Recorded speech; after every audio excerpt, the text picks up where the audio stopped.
அப்ப வசனத்துல வாசிக்கிறோம், புறம்பே இருக்கிறவர்கள். யாரு புறம்பே இருக்கிறா? சத்தியத்தை அறியாமலும், சத்தியத்தை ஏற்றுக்கொள்ளாமலும், தெய்வத்தை அறியாமலும், ரட்சகரை அறியாமலும், தன்னை படைச்சவர், தன்னை உருவாக்குனவர், தனக்காக ரத்தம் சிந்தின தெய்வம் யாருன்னு சொல்லி புறம்பே இதுவரைக்கும் கேள்விப்பட்டும் கேள்விப்படாமல் இருக்கிற ஜனங்கள் எல்லாருமே புறம்பே இருக்கிறாங்க.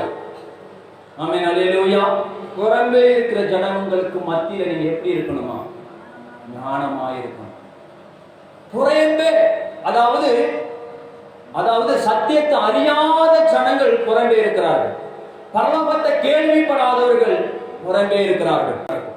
இப்ப நான் ரட்சிக்கப்பட்டுட்டேன். இன்னைக்கு அங்க நடக்கிறத பார்த்தா வலிக்குது, மனசு வேதனையா இருக்கு. ஏன்னா அன்னைக்கு நான் இருளுக்குள்ள இருந்ததுனால எனக்கு சந்தோஷமா இருந்தது. வெளிச்சத்துக்குள்ள வந்ததுனால இன்னைக்கு அதை பார்க்கும்போது எனக்கு மனசு கஷ்டமா இருக்கு. ஐயோ, இப்படிப்பட்ட ஒரு தவறான நம்பிக்கையிலே ஜனங்கள் இன்னைக்கு பாழாக போறாங்களே, அழிஞ்சு கொண்டு போறாங்களே, நரகத்தை நோக்கி போறாங்களே, பாவத்தை செய்து கொண்டு இருக்கிறாங்களே. நாளைக்கு அவங்க மரித்தா அவங்க நிலைமை என்ன, நாளைக்கு அவங்க செத்தா அவங்க எங்க போவாங்கிறது தெரியாம கூட இன்னைக்கு வாழ்ந்து கொண்டு இருக்கிறாங்களே மக்கள். ஆமென், அல்லேலூயா. இன்னைக்கு பரலோகத்துக்கு தூரமான மக்களை தேவனுக்கிட்ட கொண்டு வருவதற்கு ரொம்ப கஷ்டமா இருக்கு.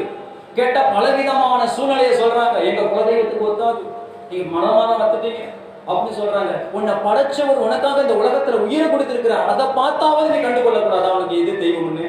உனக்காக ஜீவனை கொடுத்திருக்கிறாரே, உனக்காக ரத்தம் சிந்திருக்கிறாரே, அதை பார்த்தாவது நீ மனம் திரும்ப கூடாதா?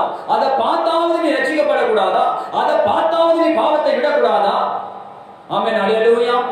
ஒரு தேவனுக்கு மகிமை உண்டாகட்டும். வசனத்துல வாசிக்கிறோம், புறம்பே இருக்கிறவர்களுக்கு முன்பாக நீங்க ஞானமா நடக்கணும். தேவ பிள்ளைங்க, தேவ ஜனம் ஞானமா நடக்கணும்.